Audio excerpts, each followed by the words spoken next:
Hello friends, welcome to our YouTube channel. మనకి చాలా రోజుల తర్వాత అదిరిపోయే జాబ్ నోటిఫికేషన్ అయితే వచ్చేసింది. ఈ జాబ్కి సెలెక్షన్ అయితే మీకు ఇయర్కి 21 lakhs దాకా వస్తుంది. అంటే నెలకు 1,00,000కి పైగా శాలరీ వస్తుంది. ఎలాంటి ఎక్స్పీరియన్స్ కూడా అవసరం లేదు. ఏపీటీఎస్లో ఉన్న వాళ్ళు మేల్ అండ్ ఫీమేల్ ఎవరైనా ఈ జాబ్కి అప్లై చేసుకోవచ్చు. చాలా మంచి ఆపర్చునిటీ. ఫీ కూడా ఏం లేదు. కాబట్టి ఇంట్రెస్ట్ ఉన్న వాళ్ళు ప్రతి ఒక్కరూ ఈ వీడియోని చివరి వరకు చూసి ఈ జాబ్కి ఇప్పుడే అప్లై చేసుకోండి. ఈ వీడియో చూస్తున్న అందరూ వీడియోకి లైక్ చేసి మీ ఫ్రెండ్స్కి కూడా షేర్ చేయండి. అలాగే ఛానల్కి సబ్స్క్రైబ్ చేసుకోండి.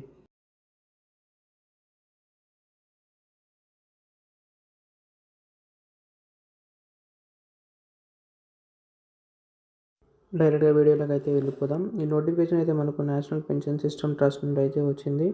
దీంట్లో ఎగ్జామ్ అయితే ఏం లేదండి. నో ఎగ్జామ్ అయితే ఏం లేదు. ఎక్స్పీరియన్స్ కూడా ఏం అవసరం లేదు.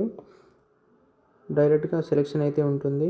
డైరెక్ట్గా మీ రెజ్యూమ్ చూసి షార్ట్ లిస్ట్ చేస్తారు. అది ఎలాగో అన్నీ ఈ వీడియోలో నేను చెప్తాను. ఈ వీడియోని చివరి వరకు చూడండి. ఛానల్కి సబ్స్క్రైబ్ చేసుకోండి. వీడియోకి అయితే ఒక చిన్న లైక్ ఇవ్వండి. అలాగే మీ ఫ్రెండ్స్కి కూడా షేర్ చేయండి. ఇక్కడ జాబ్ రోల్స్ అయితే చూసుకుందాం. ఏ వేకెన్సీస్ అయితే ఉన్నాయనేది. ఇక్కడ సీనియర్ కన్సల్టెంట్కి, జూనియర్ నార్మల్ కన్సల్టెంట్కి అయితే జాబ్ వేకెన్సీస్ అయితే ఉన్నాయి. ఇక్కడ job role senior consultant job role అయితే చూసుకుంటే ఐఏఎఫ్ ఇన్వెస్ట్మెంట్లో మనకు వాళ్ళకి సపోర్ట్ చేస్తూ ఉండాలండి. అంతే, పెద్దగా స్ట్రెస్ ఏమి ఉండదు. జాబ్ రోల్ అయితే చాలా ఈజీగా ఉంటుంది. అలాగే దీనికి ఎడ్యుకేషన్ క్వాలిఫికేషన్ చూసుకుంటే the candidate should should bachelor of law, LLB or masters in LLB degree అండి. దీన్ని ఎల్ఎల్బి ఆర్ ఎల్ఎల్ఎం చేసిన వాళ్ళు అయితే అప్లై చేసుకోవచ్చు. వర్క్ ఎక్స్పీరియన్స్ అయితే ఒక 3 years దాకా వర్క్ ఎక్స్పీరియన్స్ అయితే అడుగుతున్నారు. వర్క్ ఎక్స్పీరియన్స్ లేని వాళ్ళు కూడా నార్మల్గా ఇంకో వేకెన్సీ కూడా ఉంది కదండి, కన్సల్టెంట్, దానికైతే అప్లై చేసుకోవచ్చు. దీనికి మ్యాక్సిమం ఏజ్ లిమిట్ చూసుకుంటే 40 years ఉంది. నేషనాలిటీ అయితే candidate must be an citizen of India. Indian citizen అయితే సరిపోతుంది, పెద్దగా అవసరమేం లేదు. దీనికి మంత్లీ శాలరీ చూసుకుంటే 2,25,000 దాకా ఉంది. అదే కన్సల్టెంట్కి చూసుకుందాం. మనం కూడా కన్సల్టెంట్కి చూసుకుంటే ద కన్సల్టెంట్ జాబ్ రోల్ అయితే చూసుకుందాం. షుల్ support analysis and research functions of the IAF cell. IAF సెల్లోని రీసెర్చ్ ఎనాలిసిస్లో వర్క్ చేస్తూ ఉండాలి. ఎడ్యుకేషన్ క్వాలిఫికేషన్ చూసుకుంటే నార్మల్గా ఒక బ్యాచిలర్ డిగ్రీ ఉంటే సరిపోతుంది. అలాగే work experience graduates can also be considered. Freshers కూడా అప్లై చేసుకోవచ్చు. మంచి ఆపర్చునిటీ. దీనికి ఎగ్జామ్ ఫీ కూడా ఏం లేదు. మ్యాక్సిమం ఏజ్ చూసుకుంటే 30 years. అదే nationality the candidate must be an citizen of India. మామూలుగా ఇండియన్ సిటిజన్ అయితే సరిపోతుంది. మంత్లీ శాలరీ అయితే 1,75,000 దాకా వస్తుంది. మనకి నోటిఫికేషన్ ఎప్పుడు వచ్చిందంటే 12/2/2026 నిన్ననే వచ్చిందండి. క్లోజింగ్ డేట్ అయితే 5/3/2026 దాకా ఉంది. ఎవరైనా అప్లై చేసుకునే వాళ్ళైతే తొందరగా అప్లై చేసుకోండి. ఇదైతే ఫుల్ టైం కాంట్రాక్ట్ బేసిక్ అండి. జాబ్ అయితే మధ్యలో ఎవరిని తీసేయరు. ఇక్కడ చూసుకుంటే మనం సెలెక్షన్ ప్రాసెస్ అయితే చూసుకుందాం. డైరెక్ట్గా మీరు మీ రెజ్యూము అండ్ అదర్ డాక్యుమెంట్స్, నేను ఇప్పుడు అది డాక్యుమెంట్స్ ఏమేమి కావాలో అవి కూడా చెప్తాను.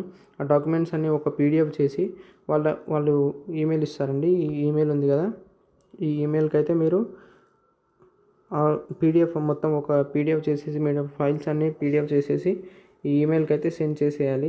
వాళ్ళు ఆ ఈమెయిల్ని చూసి మీరు షార్ట్ లిస్ట్ చేస్తారు. దాని ద్వారానే మీకు జాబ్ వస్తుంది. దాని తర్వాత మీకు సర్టిఫికేట్ వెరిఫికేషన్ ఉంటుంది. దాని తర్వాత ఇంటర్వ్యూ ఉంటుంది. ఎగ్జామ్ అయితే ఏముండదు, డైరెక్ట్గా సెలెక్షనే ఉంటుంది. చూసుకోవచ్చు ఇక్కడ చూసుకోండి. ఇదే అండి ఈమెయిల్ అయితే.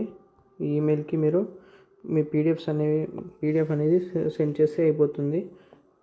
అలాగే అప్లికేషన్ ఫామ్ కూడా కింద చూపిస్తాను, ఒకసారి చూడండి. ఇదే అండి అప్లికేషన్ ఫామ్. దీన్ని ఎలా ఫిల్ చేయాలంటే ఫస్ట్ మీ నేము, తర్వాత మిడిల్ నేము, సర్నేమ్ ఇచ్చేసి ఇక్కడ ఒక ఫోటో పెట్టేయండి. ఇక్కడ మీ date of birth, age on ఈ డేట్ ఉంది కదా, ఈ డేట్ని బట్టి మీ ఏజ్ ఎంత ఉంది, ఎన్ని మంత్స్ అక్కడ ఫిల్ చేసేసి ఇక్కడ మీ రిలయన్స్ ఎక్స్పీరియన్స్ అవన్నీ, ఈమెయిల్, మొబైల్ నెంబరు అదంతా సబ్మిట్ చేసేసి దీన్ని ఒక ఫోటో తీసుకోండి. తర్వాత ఈ చెప్పిన డాక్యుమెంట్స్ అన్నీ date of birth, graduation certificate, graduate mark sheet, post graduate ఉంటే, ఒకవేళ లేకపోతే అవసరం లేదండి. పాస్ సైజ్ ఫోటో, తర్వాత మీ రెజ్యూమ్, వర్క్ ఎక్స్పీరియన్స్ ఉంటే ఉంటుంది, లేకపోతే లేదండి. కన్సల్టెంట్కి అయితే అవసరం లేదు, సీనియర్ కన్సల్టెంట్కి అయితే మ్యాండటరీగా కావాలి. ఇవన్నీ ఒక పీడిఎఫ్ చేసి ఆ పీడిఎఫ్లో కంప్రెస్ చేసి మీ ఈ మెయిల్కి అయితే మీరు సెండ్ చేసేయండి. మెయిల్ అయితే చూపిస్తాను, కింద డిస్క్రిప్షన్లో లింక్ కూడా ఇస్తాను, చూసుకోండి. ఈ మెయిల్కి అయితే మీరు సెండ్ చేసేయండి, ఇక వాళ్ళే కన్సిడర్ చేస్తారు. ఇంకా దీని గురించి ఏమైనా ఫుల్ డీటెయిల్ కావాలంటే మీ దీని గురించి ఏమైనా ఫుల్ డీటెయిల్స్ కావాలంటే కామెంట్ చేయండి. దీని మీద నేను ఇంకో వీడియో కూడా చేస్తాను. ఎగ్జామ్ ఫీ అయితే ఏం లేదు, డైరెక్ట్గా మీరు అప్లికేషన్ సెండ్ చేస్తే చాలు, వాళ్ళే కన్సిడర్ చేసి మిమ్మల్ని షార్ట్ లిస్ట్ చేసి మీకు ఈమెయిల్ ద్వారా లేకపోతే ఫోన్ నెంబర్ ద్వారా కాంటాక్ట్ అవుతారు. దాని తర్వాత మీకు డాక్యుమెంట్ వెరిఫికేషన్ ఉంటుంది. దాని తర్వాత డైరెక్ట్ ఇంటర్వ్యూ నుంచి సెలెక్ట్ అయిపోతారు. మోర్ దెన్ 2 lakhs ఉంటుంది శాలరీ. అప్లై చేసుకునే ఇంట్రెస్ట్ ఉన్న వాళ్ళైతే అప్లై చేసుకోండి.